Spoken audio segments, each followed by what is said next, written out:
Hai sahabat muslim tanah air. Meski berbahaya, tercatat ratusan orang mencoba melarikan diri dari Korea Utara setiap tahunnya. Namun, jumlah pembelot terus menurun dalam beberapa tahun terakhir. Karena otoritas Korea Utara telah melakukan tindakan keras bagi warganya yang ketahuan membelot. Tak hanya itu, rute untuk melarikan diri pun semakin sulit untuk dilalui. Sehingga besar kemungkinan untuk tertangkap oleh militer Korea Utara di perbatasan. Kami akan memvisualisasikan untuk kalian seberapa sulit dan berbahayanya jalan untuk keluar dari Korea Utara berikut ini. Tonton sampai habis video kami agar tak salah paham. Terletak di semenanjung Korea antara Laut Kuning dan Laut Jepang. Korea Utara memiliki luas mencapai 120.540 km persegi. Dan garis pantainya sepanjang 2.495 km. Luas ini sedikit lebih kecil dari Pulau Jawa. Korea Utara berbatasan dengan Cina di utara, Korea Selatan di selatan, dan Rusia di ujung timur laut. Sebidang tanah sepanjang 248 km dan lebar 4 km yang dikenal sebagai zona demilitarisasi atau DMZ memisahkan Korea Utara dari Korea Selatan. Dilansir dari World Population Review, saat ini jumlah populasi di Korea Utara mencapai 26 juta jiwa. Sebagian besar warganya tinggal di wilayah sebelah selatan dan barat, yang sebagian besar terdiri dari dataran rendah. Dikarenakan sebagian besar topografi di Korea Utara merupakan perbukitan dan pegunungan tinggi yang dipisahkan oleh lembah-lembah yang dalam dan sempit. Sehingga tidak mengherankan hal itu menjadi salah satu faktor mengapa sangat sulit bagi warga Korea Utara untuk melarikan diri dari negaranya. Termasuk tindakan ilegal bagi warga Korea Utara untuk meninggalkan negara mereka tanpa izin pemerintah. Warga Korea Utara yang berusaha meninggalkan negaranya secara ilegal dan kemudian tertangkap akan menghadapi konsekuensi berat, termasuk penyiksaan kerja paksa, penjara seumur hidup, hingga hukuman kematian. Rezim Korea Utara telah memutus semua informasi eksternal dan mencoba mencuci otak rakyatnya. Tidak ada koneksi internet ke dunia luar, TV dan radio disetel ke saluran pemerintah yang disetujui. Bahkan telepon Korea Utara tidak dapat melakukan panggilan internasional. Kediktatoran inilah yang membuat warga Korea Utara berusaha melarikan diri dengan cara apapun. Mereka memilih pergi karena menderita kemiskinan dan kelaparan, serta mendapatkan pelanggaran hak asasi manusia selama berada di negaranya. Ada beberapa pilihan ketika penduduk Korea Utara ingin melarikan diri. Tentu saja semuanya beresiko tinggi. Yang pertama, langsung melarikan diri ke Korea Selatan. Pilihan ini memiliki kemungkinan berhasil yang sangat rendah, sekaligus yang paling berbahaya. Karena di area ini terdapat zona demilitarisasi atau DMZ. Di area ini perbatasan dipagari oleh dinding kawat berduri yang dialiri oleh listrik. Di bawah pagar ada jutaan ranjau yang sudah tertanam. Selain itu, area ini juga dijaga oleh ribuan tentara bersenjata yang mendapat perintah langsung untuk menembak siapa saja yang melintasi perbatasan ke Korea Selatan. Begitu juga sebaliknya. Pilihan berikutnya adalah melalui sisi barat dan timur dari Korea Utara, yakni melewati Laut Kuning dan Laut Jepang. Opsi ini juga memiliki kemungkinan keberhasilan yang rendah, karena warga Korea Utara yang akan melarikan diri harus menyiapkan perahu untuk menyeberangi Laut Kuning atau Laut Jepang. Untuk mendapatkan perahu saja sangat tidak mungkin bagi warga Korea Utara yang miskin. Kalaupun memiliki uang untuk mendapatkan perahu, mereka harus menghadapi kapal patroli dari militer Korea Utara.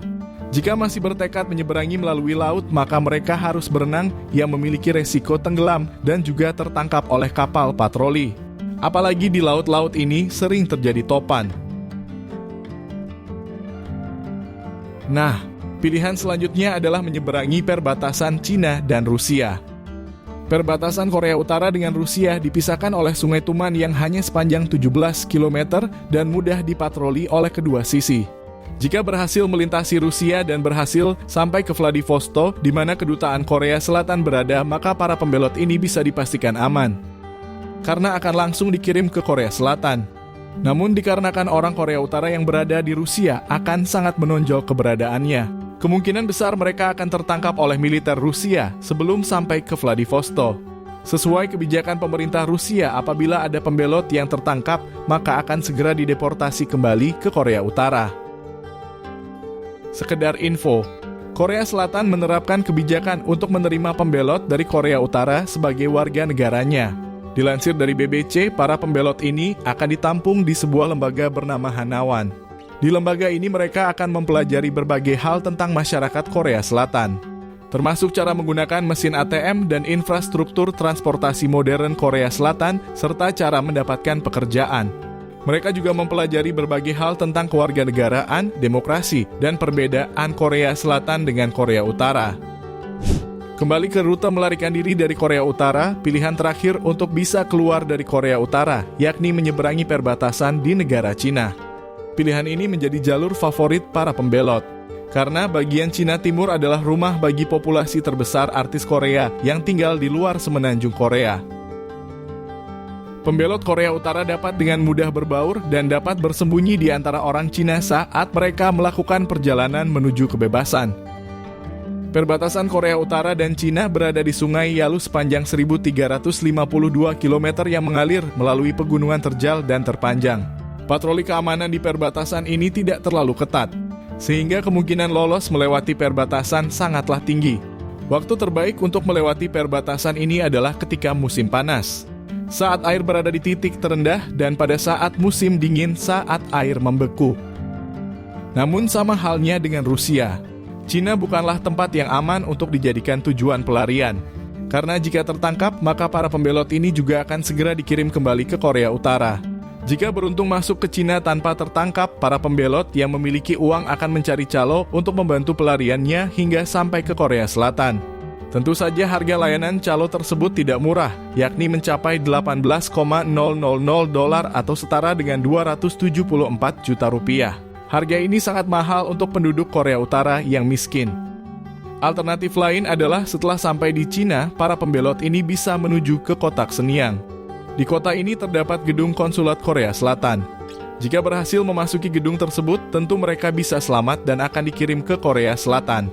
Namun jika gagal dan tertangkap oleh kepolisian Cina terlebih dahulu, tentu saja mereka akan dikirim kembali ke Korea Utara. Hal ini berarti para pembelot harus menyeberangi Cina terlebih dahulu untuk menuju Korea Selatan. Ke Rusia sudah tidak mungkin, karena sama saja akan dideportasi ke Korea Utara. Sedangkan menuju Vietnam, Laos, Myanmar juga tidak mungkin, karena negara-negara tersebut menjaga hubungan baik dengan Korea Utara. Jika memilih ke India, Bhutan, dan Nepal, para pembelot harus mendaki Gunung Himalaya yang juga memiliki resiko kematian tinggi pada saat mendaki. Alternatif terbaiknya adalah menyeberang ke Thailand dan Mongolia, karena negara-negara tersebut sangat bersimpati kepada para pembelot dari Korea Utara.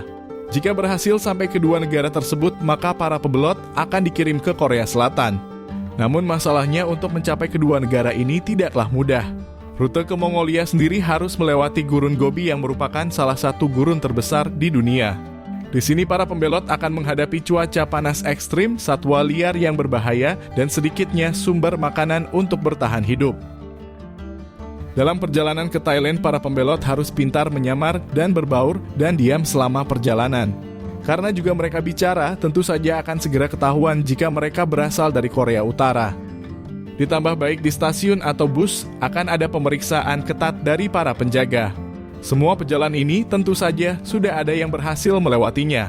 Buktinya sudah ada sekitar 30.000 warga Korea Utara yang sampai di Korea Selatan sejak tahun 90-an.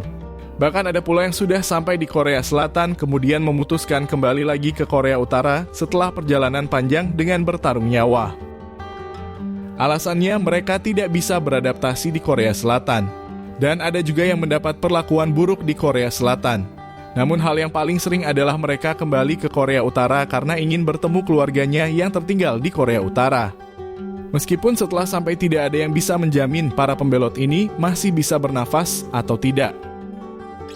Nah, bagaimana menurut kalian? Jika kalian warga Korea Utara, jalur mana yang akan kalian pilih untuk melarikan diri? Terima kasih. Wassalamualaikum warahmatullahi wabarakatuh.